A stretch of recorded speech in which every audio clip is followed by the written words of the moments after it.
welcome to the Understanding Project Management Discussions podcast. I'm Dave Barrett.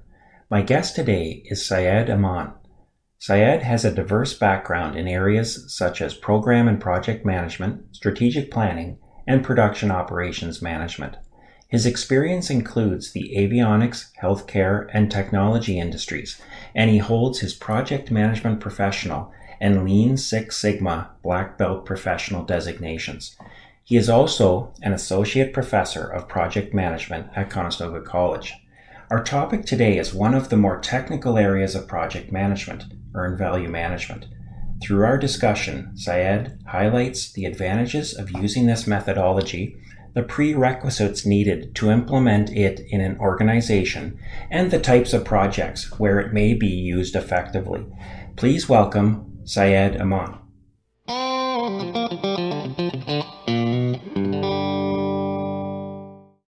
Hi, Syed. How are you doing? I am well. How are you doing, Dave? Oh, Nice to pretty see good. you. Yeah, nice to see you too. It's been a while.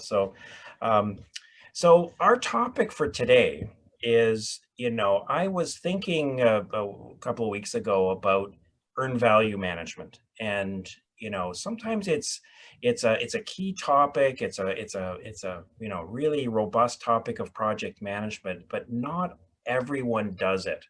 So what I did is put a call out to, hey, is there anybody in our organization, the faculty group that have performed earned value management? And Syed, you mentioned you had, so I thought it was really an interesting,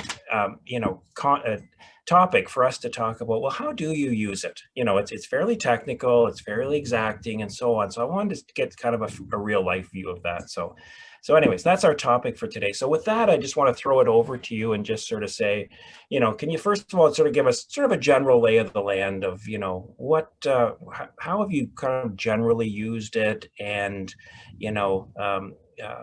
sort of give us a little bit of background on earned value management. Sure, no problem. Okay, so a bit of a background. So before I actually started using earned value management, so as a project manager in the organization that I was actually working for, it's engineering based, very research based, and we're doing a whole bunch of projects. So we had essentially were managing the performance of our projects by comparing the plan versus actual. So with that method, we could easily be on time, but we may have overspent, according to our plan. But that was something in the absence of earned value management was sort of hidden. So I had the opportunity to move into this organization in Canada, which is really globally renowned, Bombardier Aerospace, where they actually had a formal corporate project management office. So they had things very, very structured. So, project management, program management, portfolio management. So, and that's where, we've seen how effective this earned value management concept was when it comes to reviewing the performance of the project or a program or a portfolio. So, and that really opened up my eyes, because when we look at earned value, you are actually reviewing the project performance against the scope, also the cost and the time, which was very, very different, because initially it was about the cost and the time. Here, you really wanted to actually see the authorized budgeted value of the work that you have successfully completed to date on your project, which was very, very, different. And that's where, it just opened up for us. So, so earned value management was the concept that was introduced to me like 10 years literally into my project management. But once we started actually going through, the approach, and we'll talk about that later, it was like, there is, to me, I never look back on that, right? Because now it makes sense, and this is where I've actually seen that, truly it actually generates that value. Right. So what do you need as prerequisites for it? Like how, and I think you need to have a pretty good schedule developed and a baseline, do you not? Or is that sort of a misconception? No, you are absolutely right. So the prerequisite is whether you use MS Project or Eclipse or Primavera, you actually need a project management tool that captures your resources, and you have to effectively allocate those resources. But it doesn't actually stop there, because when you're talking about earned value management, and when you're actually working on projects where you have and if it's a matrix type environment where you've got resources, it's a hybrid approach, you've got resources all over the place within different functions, you actually have to have a resource pool. And that's where, in our case with Bombardier, we actually had what we had used MS Project, but we actually had MS Project Portfolio Management add-on to it. So whereby all of the resources essentially for that organizations were kept there, and project engineering group would allocate resources. So it was an allocation exercise first, and making sure that you actually keep up with so you have to actually update your project plan. You have to be on top of it all the time. Otherwise, it will just not make sense, right? So you're absolutely right. So you had to have a structure in place. So structure, processes, and that delivered the outcome, right? So those were the two prerequisites: having the right tool and having to know what are the processes in place. How does the organization manage the resources? Where do you go about asking for the resources? When do you actually update them? And that's how it actually worked. And for that reason, we actually needed that governing body, the Corporate Project Management Office, that has the oversight of essentially all of the projects that were happening in that organization. Right. So if you're looking to get into earn value, so one of the prerequisites, then what you need to do is you need to use a robust project management scheduling tool, an MS Project at the minimum, but if not, bigger and better, as well as it sounds like you need to commit to developing all activities, assigning resources, keeping them up to date. Like you can't, like it if I can sort of play back your words, is you can't sort of say, well, I'll kind of keep it kind of up to date, and I don't put all the resources on all of them. It's just sort of understood. If you do that, it's going to be the classic garbage in, garbage out. Is it not? You're absolutely right, Dave. You're absolutely right. And so if I actually reflect back, like, uh, again, looking at my experience at Bombardier Aerospace, the two things which I felt that was really done well was, during the planning phase, the whole the concept pre-inception development of the business case, running through that whole journey into the charter and the project plan. So once the project plan was actually defined, you knew exactly what was the budget, your baseline budget, which included obviously some of your reserves in there, but that was it. So your balance, BAC, your balance, your budget at completion was there. So that was something that you'd use for your earned value. So you had to really make sure that the budget that was allotted to you, it's what you're working towards, right? And that's one of the reasons why, as you go through month over month, looking at your earned value, you had to actually look at what are your ETCs, EACs, and then come up with the new budget, if you need to, through the change management process. So the whole application of those project management concept, which we actually teach here, the change management, the earned value, that's how I actually saw it. That was the only place, for me as a starter, where I've actually seen that in play. And boy, oh boy, you know what? For sure, it really kept you on top of the game all the time, because you're essentially up against different project managers, who may be actually delivering the project with a better CPI, with a better SPI. So, now like a CPI of a 1.1 was no longer, a good thing, right? Because you are now up against, your other colleagues who may be actually delivering at a 1.2 or a 1.3, right? So it was Right. sort of, was a different game, once you get going on that. Yes. Yeah. So CPI, cost performance index, and SPI, Scheduled schedule performance index. performance, Yeah. and those are ratios that are created that indicate it in general. So yeah, those are within the one of the values I see of earned value is of many, but is that ability to be able to come up with a measure that's simple. Like in the end, like there's a giant funnel of information, this massive calculations are going on based on many, many activities and so on. But you can come up with a CPI, a cost performance index, which will say, say 1.2, like you were saying, or 1.1. And that is actionable then. That's saying, hey, if you continue on the path you're going to be going higher than your budget, right? So it seems like that there's almost kind of a simplicity in the end, of action versus one of the problems with projects that I've been involved in is there's 200 things going on. 100 of them are positive, and 50 of them are neutral, and then 50 are negative. And how do you ever, how do you weight those? And that's what I see as earned value is attempting to do that.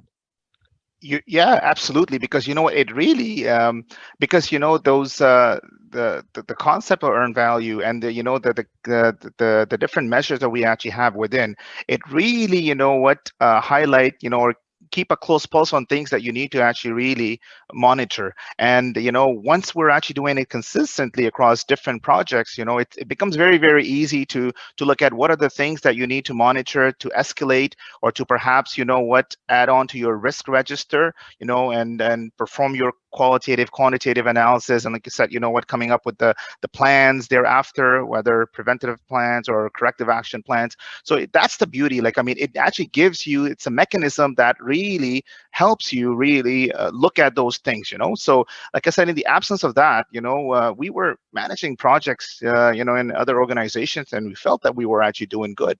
But, again, when you get into this whole game of earned value, it's very, very different. It really challenges you to think outside the box, to see exactly how would you go about approaching things, knowing that you're actually in front of the sponsors and they will be asking you these questions, and you have to really deliver the answer.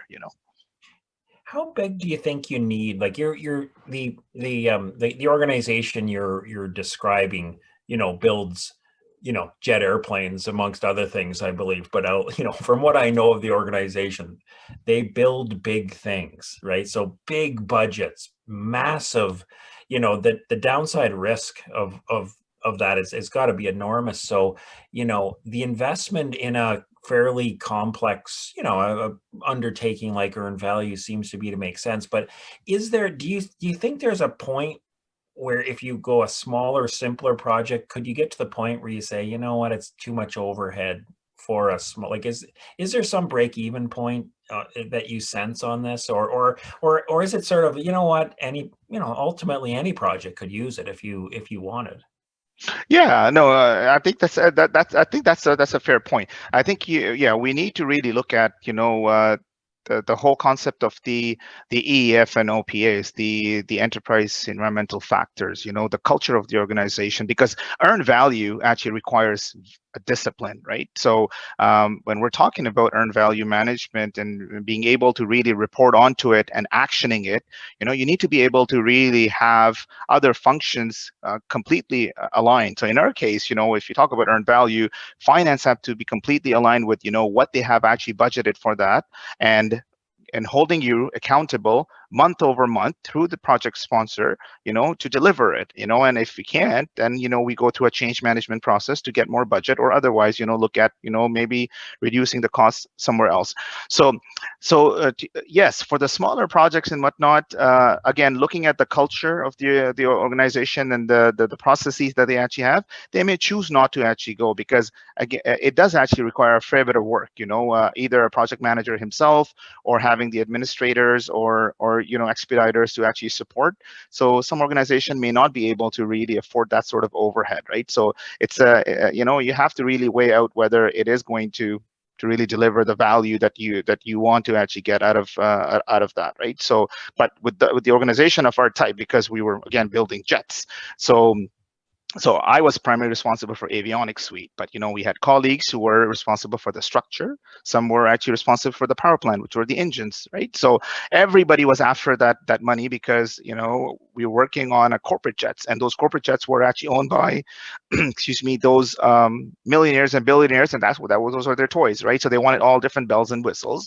So our projects were more like, hey, adding this feature on to them because Niki Lauda wants it, or John Travolta wants something else, on on his aircraft. So everybody was after that pool of money to actually make certain changes. So whether it was aerostructure for power plant or avionics. So in that case, it made sense because they were able to really look at the business cases to really see, what is your NPI, the return on investment, and based on that, they would actually assign budget and it will hold you true to that. So it made sense for the organization where I was coming from. It was not the culture there to actually look at things from the earned value perspective. It was very simple as we call them gross margins and contribution margins. Looking at what your revenues were against the expenses. That was it. Yep. Yeah. No, I agree with you. And around the culture of, you have to say, is this a culture that can support this? And if it isn't, how can we get there? That might be an objective to say, well, if we can bring some additional project management structures in place, the ability to track costs. And so, I mean, if you can't track your costs, it's not going to work well and that sort of thing. So you need all that foundation in place. Just as we're talking, I'm trying to imagine for a moment being able to call up a company that makes jets and tell them what features I'd like on my jet. I just had a moment. We're talking of, yeah, you know what? that's a little maybe something that won't happen, but yeah, on earned value, that's something that I've talked to students when I've taught this in the past. I've said, you may or may not be in an organization in the future that uses earned value. You may, especially in engineering disciplines. I've taught to within engineering degrees, and there's a high possibility they could. But not necessarily. But what I've said to them is, even if you don't, one of the things I really liked about earned value management, if you really kind of look at what's underneath it, like kind of the basic things, is you're determining something called the earned value, which is, as you mentioned before, I think the value of the work that you've completed, and you're comparing that. This is very gross, simplified terms. You're comparing that to what you planned the value to be as of this point in time. That's one of the measures. Then there's the actual cost and so on. But that's a good frame of mind to be in, whether you do actual calculations or not. Just that basis of as a project manager, always saying to yourself, well, this is where we said we would be. This is where we are, and comparing those two, that's a good frame of mind to be in. So yeah, absolutely. The underlying concepts of earned value, I think, are pretty intuitive if you really look at it. That if you're doing that, and if you have earned more value than you planned, that's a good thing. You are ahead of schedule at that point. Exactly. And those are the moments where you really want to actually really showcase, right? Because again, in very mature organizations, project managers, they are actually building their brand. So they are really after how best they can actually deliver the value in as less time, with the budget to spare, because they would want to be perceived as one of those folks, who would actually get these type of projects. Again, in an organization such as Bombardier, that was the culture where colleagues competed against each other to get as many business cases approved. That was their sort of competition, and how best you actually deliver on the NPVs. And we've seen that how some project managers were able to actually pick up those very high level, very high profile type of projects, because they have had the whole portfolio to actually support that, right? So they had a good track record. So it really is like, it's very, very interesting. It really opens up your mind in terms of how you look at things, and it's ever so evolving too. Like, with there are many more measures that are now actually coming up where people are actually looking at how best they can capture the value of their projects. Some more on a qualitative, some more on the quantitative basis as well. So we are going to definitely see how things would actually evolve in this area as well, because there's a fair bit of work that's actually happening there. Right. I can see where it'd be useful to have those numbers. I've been in meetings with project sponsors and management, and they'll be looking at you saying, are we going to be there, 8 months from now. We're doing a conversion of our systems or whatever it may be. We are betting a lot of money on this. Are you going to be there? And that tests the internal fortitude of of the PM to kind of say, yeah, I think so. But if you kind of say, yeah, I think so, that's not good. That's not a good confidence builder. So will say something. You'll say, yes, we will be there, and then you'll be sweating inside and go back and try to figure out how you're going to do Exactly. it. So, not that earned value is a magic, it's not magic, but at least, there's something scientific to it that you can say, well, based on the numbers, based on our experience of the first 35% of the project, this is the trend line, and this is, trend lines tend to maintain themselves and so on. So I can see where that'd be useful. Yeah. What do you say to, what would you say to an organization where you get pushback? Like if you were striking up a PMO in a new organization, you're just hired into an organization, they've never done EVM, you're going to probably have some project managers and so on that said, that kind of, we try, it's hocus pocus, we're not going to do it. So what do you say to that? Yeah, like you know what? When I was actually walking into the VA, I was actually going with the mindset. I'm like, well, I do really need this and whatnot, right? But to be honest with you, I think it's a flavor that people have to really experience. And you got to actually let them pilot, or you actually get them involved with the pilot project where they actually get to experience this. Where these type like as you were actually mentioning, the sponsor and other key stakeholders may ask this question about how confident are you that we'll be able to actually deliver this, right? So rather than actually just giving them an answer about we think, or we're confident, you actually show them how logically you have actually come up with with your forecasted budget that will actually get us to the value that we're actually trying to get out of the project, right? So those are the type of things that we actually have to showcase that through baby steps, piloting that project and getting those people involved and showcasing that, and really being able to actually have that sort of governance in where the right type of questions are asked, right, and the right type of actions are taken too. Because I've actually also seen too in some organizations where like we're doing all of this, but no tangible actions are taken, and that is where you ask yourself, why are we putting ourselves through that, right? So I guess the answer to that from my perspective would be really show them how to actually do this, get them piloted on it, and really be open to the constructive feedback. Because often sometimes if I am actually new to the organization, I may not really appreciate again the culture or the other organizational processes, which may hinder in our ability to do that. So so people may be a little bit jaded about certain concept being introduced for very valid reason, right? So that's why maybe piloting it and being open to the feedback, receiving it, that may actually help us in tweaking it. Because like I said, earn value in certain organization, even having a PMO, it doesn't work well, because there's not that culture where people would actually action it or hold people accountable to. But in that case, it doesn't make sense, right?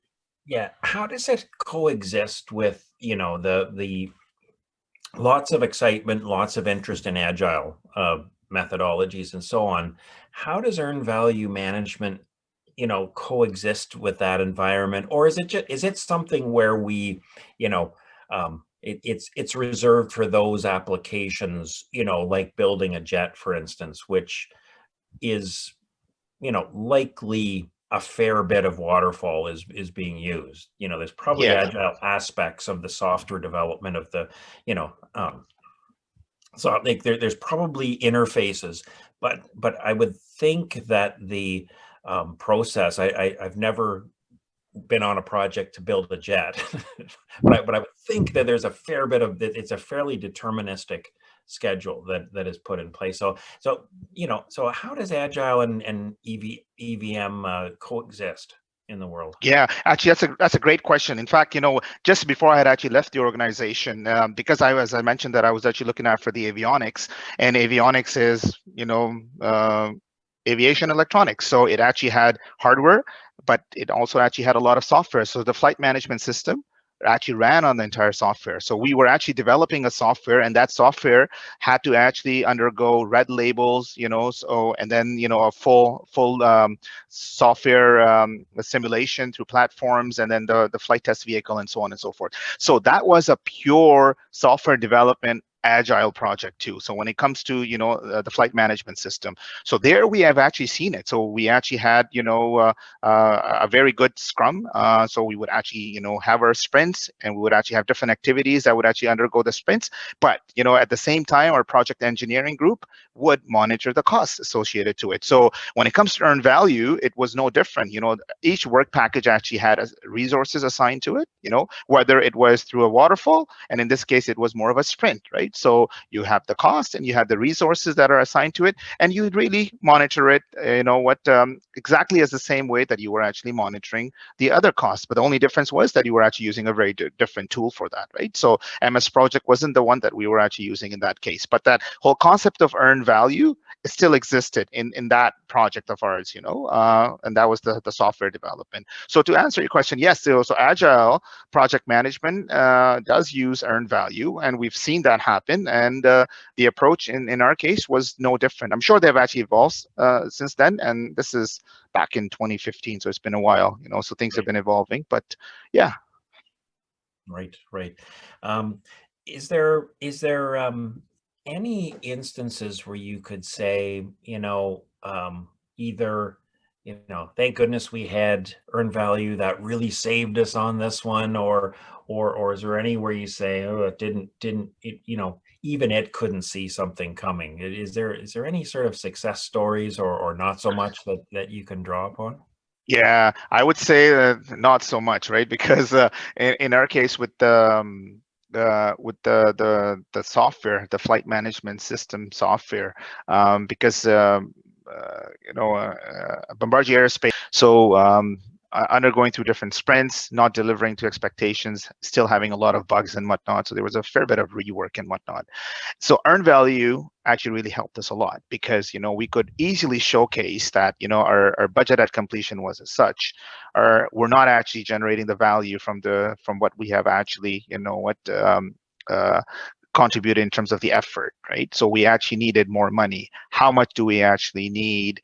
So all of that, we were able to actually do that methodically through earned value calculation to say that, hey, it's no longer 15 million that we're after now. Because of these reasons, we now actually need 15.4 million, right? So, and we were able to really methodically, through mathematics or arithmetic, we're able to actually show that. So from our perspective, although it was not a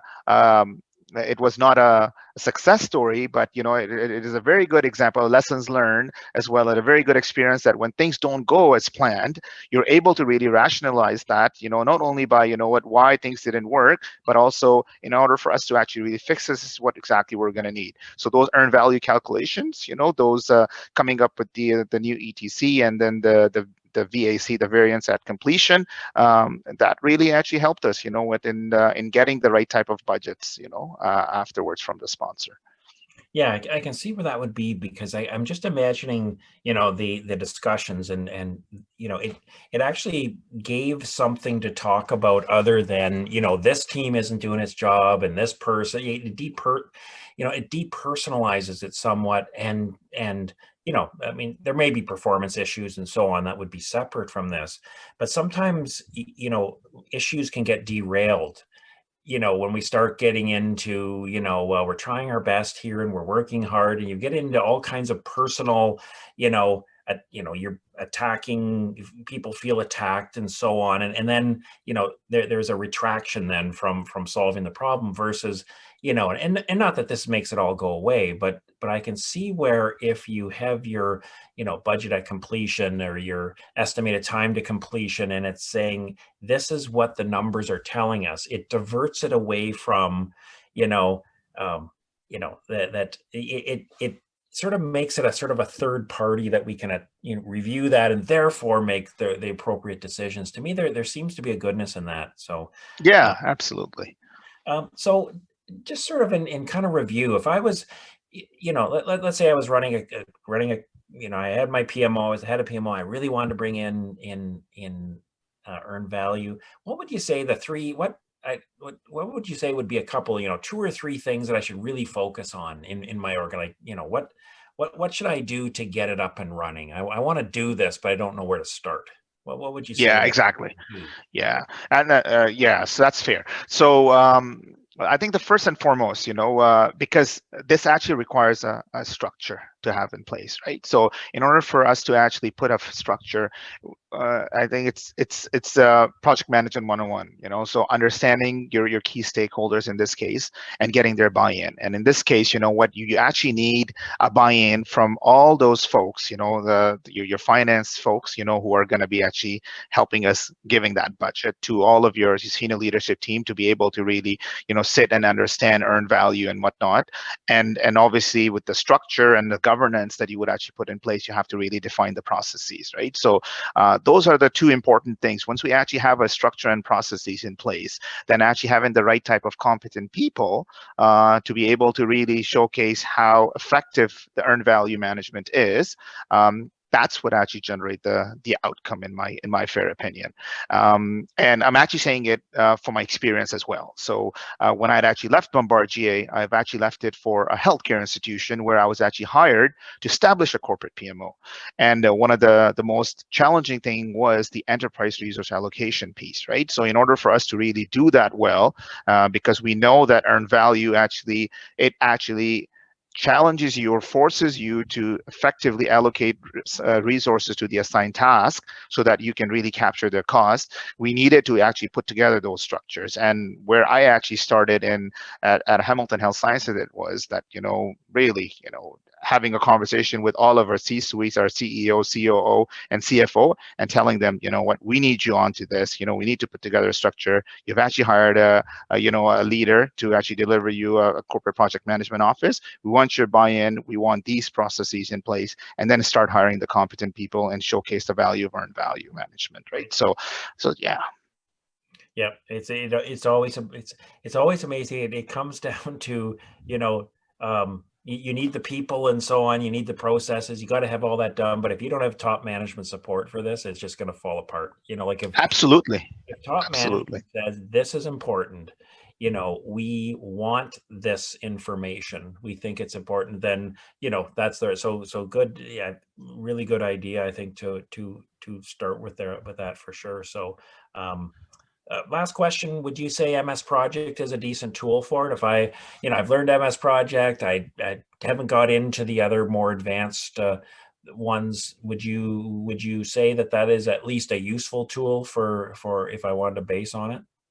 Absolutely. You know what? I wouldn't. In fact, you know what? Having played with Eclipse from Primavera and among other ones as well, OpenPlan. You know what? Still, I would say MS Project is a very solid, sophisticated tool. And with the recent add-ons too, like like projects, sub-projects. We actually cover that. At the college already.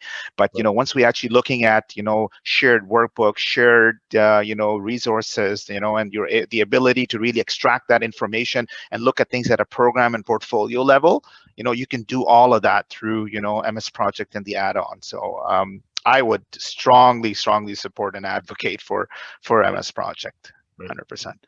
Good. All right. Well, Syed, thanks for your insights into earned value. Obviously, you know a whole lot about it and have a wealth of experience. So thanks for sharing that with. It was my pleasure, Dave, and thank you for actually having me. And look forward to actually having some more chats with you on different topics on project management, among others. All right. Okay. You take it easy. Stay safe.